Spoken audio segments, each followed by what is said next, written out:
미국과 이스라엘 그리고 이란의 군사적 충돌 상황 계속해서 김덕일 고대 중동 이슬람센터 연구위원과 함께 짚어보겠습니다. 어서 오십시오. 네, 중동 지역의 충돌이 격화하고 있는 가운데 좀 흥미로운 소식이 있었습니다. 이란이 물밑에서 미 정보 당국과 접촉을 시도했다는 보도가 나왔는데요. 이 전면적 양상 속에서 비밀 협상 카드가 등장한 것 어떻게 보십니까? 제가 봤을 때는 물밑으로는 서로 간에 접촉을 하는 그 시도가 있을 것 같습니다. 이제 제3국을 통해서라도. 왜냐하면 어떻게든지 전쟁을 어떻게 끝낼 것인가 서로가 의견을 나눠야 될 것 같은데요. 물론 공식적으로는 양쪽 다 부정을 할 겁니다. 네. 미국 지금 현재 트럼프 대통령을 비롯해서 미국 입장에서는 자신들이 현재 이기고 있고 좀 승기를 잡고 있고 계속 시간이 얼마 안 걸릴 것 같다는 식으로 계속 이제 승전 보도를 하고 있는 반면에 이란도 마찬가지죠. 이란은 계속 겉으로 이제 결사항전을 얘기하고 있고 최고 지도자 하메네이가 죽은 것이 확인된 이후에 40일간 지금 국가 애도 상태를 선포한 상태입니다. 그 상황에선 협상을 하고 있다고 얘기를 할 수는 없겠죠. 하지만 제가 봤을 때는 물밑으로는 이 전쟁을 어떻게 끝날 것인지에 대한 서로 간의 어떤 조율이라든가 접촉이 간접적으로라도 좀 이루어지고 있을 거라고 보여집니다. 네, 그렇다면 실제로 협상이 진행될 가능성은 어떻게 보세요?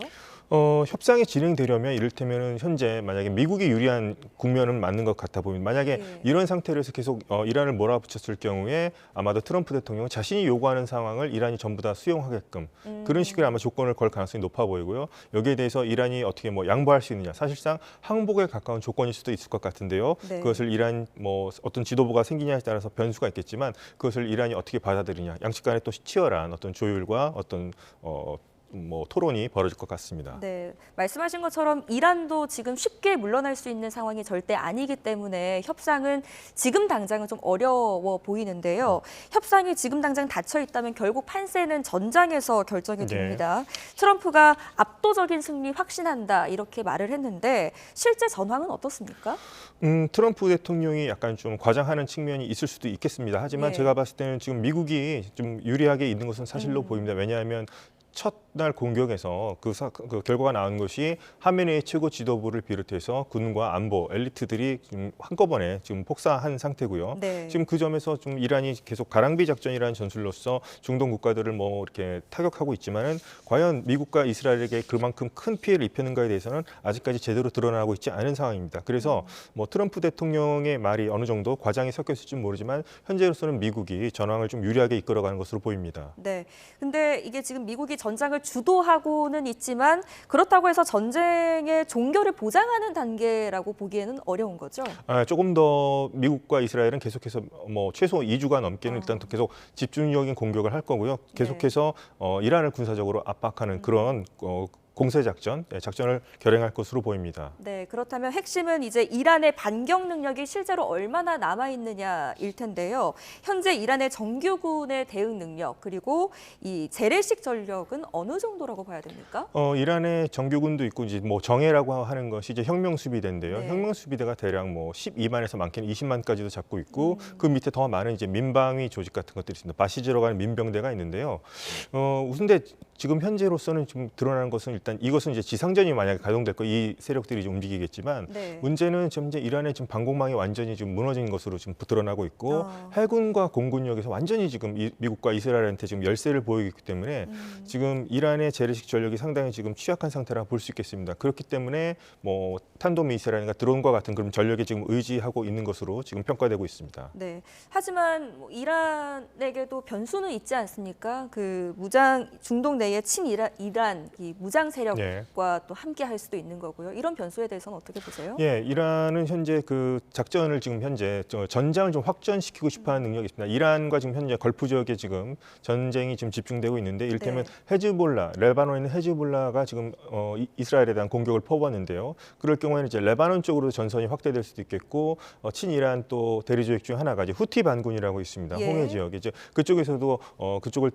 통항하는 어떤 함선 시설물선들에 대한 어떤 공격 같은 것들이 벌어질 수도 있겠는데 후티 반군도 그렇고 뭐 지금 헤즈볼라 같은 경우는 오히려 이스라엘을 공격했다가 이스라엘에게 지금 역습을 당하는 상황이거든요. 그래서 이란이 원하는 것만큼 전쟁을 확전시키고 싶어 하지만 그 대리 조직이 과연 이란이 원하는 만큼 그렇게 효과적으로 주변 국가들을 타격할 수 있을지에 대해서는 조금 더 지켜봐야 할 것 같습니다. 네, 이란이 전장을 확대한다면 미국 입장에서는 또 공격을 해야 하는 범위가 넓어지는 거기 때문에 미국 입장에서도 좀 부담스러울 것 같습니다. 예. 네.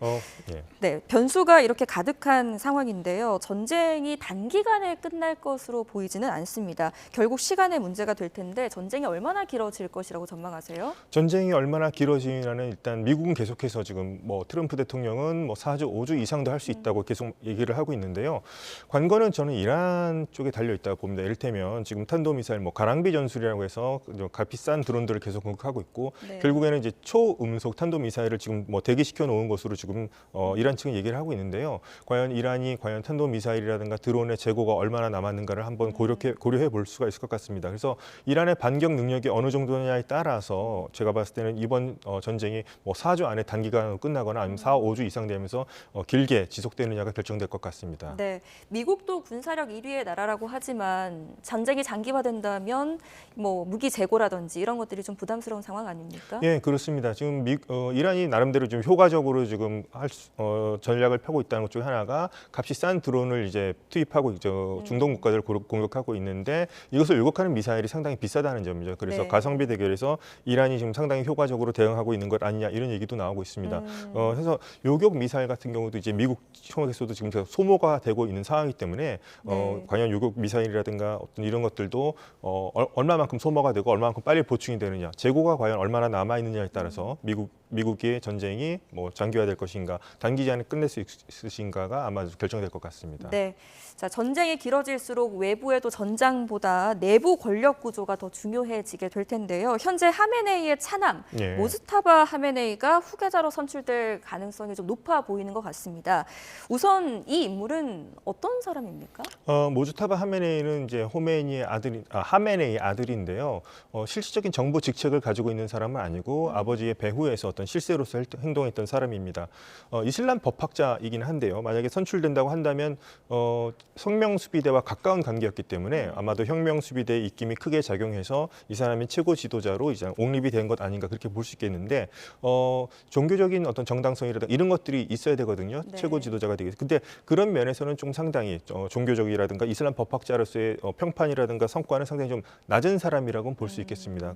강경파로 분류되고 있고요. 현재 또 혁명수비대와 같은 입장을 보이고 있기 때문에 당분간 이 사람 모습만 봤을 땐 과연 이란이 어떤 획기적인 태세 전환을 할 것으로 보여지진 않지만 앞으로 이 사람이 이제 확정이 되고 전황에 따라서 얼마든지 또 변할 수 있는 변수가 있기 때문에 이 사람의 태도가 어떻게 변하는지도 한번 생각해 볼 필요가 있을 것 같습니다. 네.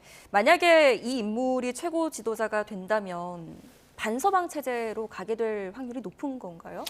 우선 이 사람이 이전에도 이제 강경파로 분류됐던 사람이고요. 네. 지금 혁명수비대와 계속 이제 권력을 어떻게 보면 공유하는 단계로 갈 수도 있다고 봅니다. 네. 근데 특히나 이 사람은 현재 정말 하메네이가 죽은 상황이고요. 지금 어떻게 보면 부친상을 당한 상황입니다. 예. 그렇기 때문에 미국에 대해서 과연 이렇게 유화적인 손길을 내밀 수 있을지는 우선 일반인들이 생각할 때 상식적으로는 힘들긴 합니다. 하지만 또 어떻게 보면 또 이란이 현재 전쟁에서 극적으로 몰릴 경우에는 어떻게 미국과 손을 잡아야 하지 않냐 이런 목소리가 나올 경우에는 또 급격한 태세 전환을 보일 수도 있다고 하거든요. 근데 현재로서는 아마도 강경한 입장으로 나올 것 같습니다. 네.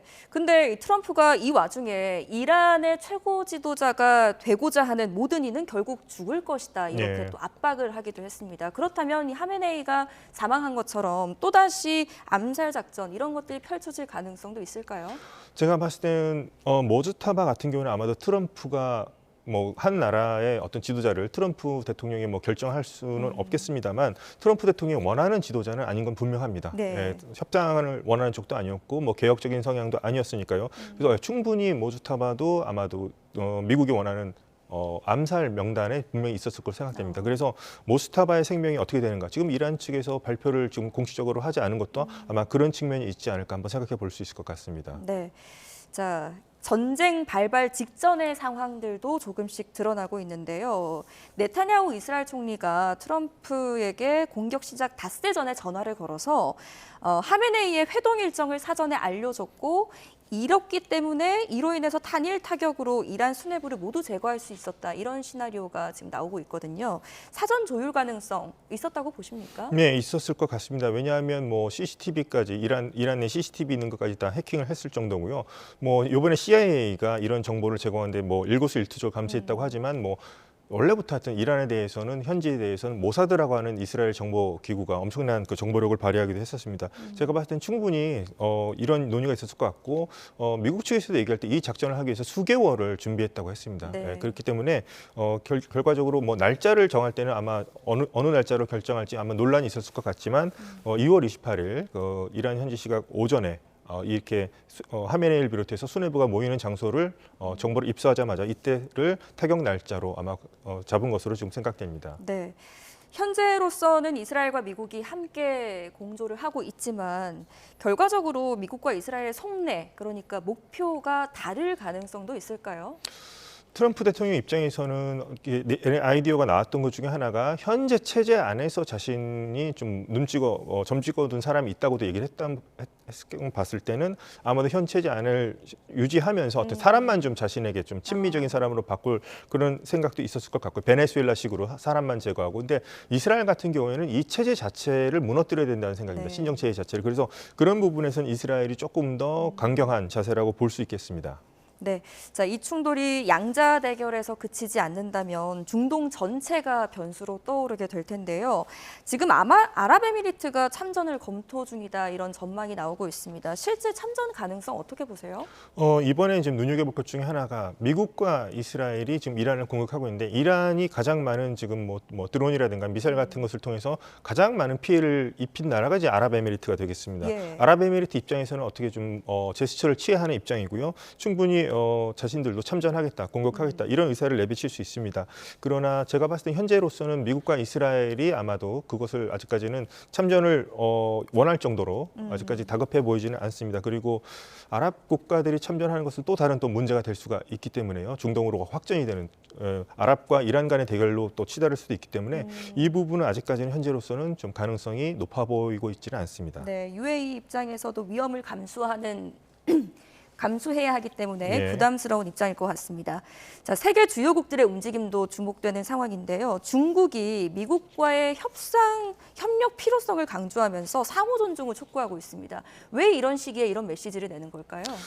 중국은 대표적으로 이제 친이란적인 성향의 국가였는데 우선 이제 전쟁이 일어나는 것에 대해서 상당히 어떻게 보면 불안감을 느낄 수도 있을 것 같습니다. 자신을 반미 친중 국가가 어떻게 해서 미국에 의해서 어떻게 무너지는 시나리오까지 생각한다면 중국 입장에서는 이렇게 원론적인 대답을 할 수밖에 없을 것 같고요. 네. 생각보다 많은 사람들이 또 예상했던 것이 만약에 이란이 공격을 받으면 중국이 지원해주지 않을까 했지만 현재 그렇게 할 수 있는 상황은 아닌 것 같습니다. 그렇기 때문에 이렇게 원론적인 대답을 한 것 같습니다. 자신들이 뭐 중재를 할 수도 있고 평화 공존해야 된다 이런 식으로 해서 좀 빨리 좀 전쟁이 끝나기를 좀 바라는 그런 제스처로 보입니다. 네, 마지막으로 이 전쟁이 지금 미국 내부 정치에도 파장을 주고 있는데요. 트럼프 대통령의 핵심 지지층 마가 진영에서도 분열이 일어나고 있는 것 같습니다. 미 국내에서도 이 트럼프의 군사적 개입을 비판적으로 보는 시선이 많은 것 같습니다. 네, 아직까지 뭐 여론조사 같은 거 보면 이 전쟁에 반대하는 여론이 더 높은 것 같은데요. 특히나 마가 같은 경우는 미국이 다른 국가의 문제에 개입해서는 안 되는 그런 생각을 갖고 있는 세력이죠. 트럼프도 역시 마가였고요. 하지만 트럼프 대통령은 오히려 자신이 미국을 더 위대하기 위해서 마가하기 위해서 이 전쟁을 한다고 얘기하고 있고요. 네. 이란을 테러리스트 정권으로 표현하고 있습니다. 그렇기 때문에 뭐 선과 악의 대결로 표현하기 때문에 이 전쟁이 정당하다고 표현하고 있기 때문에요. 마가 진영에서도 비난이 일어나고 있지만 트럼프 대통령은 이것이 오히려 더 반드시 미국이 해야 되는 임무로서 지금 규정하고 있기 때문에 당분간 트럼프 대통령의 이런 전쟁은 계속될 것으로 보입니다. 네, 상황이 긴박하게 돌아가고 있기 때문에 저희도 계속해서 긴장하면서 지켜보도록 하겠습니다. 김덕일 고대 중동 이슬람센터 연구위원과 함께했습니다. 잘 들었습니다.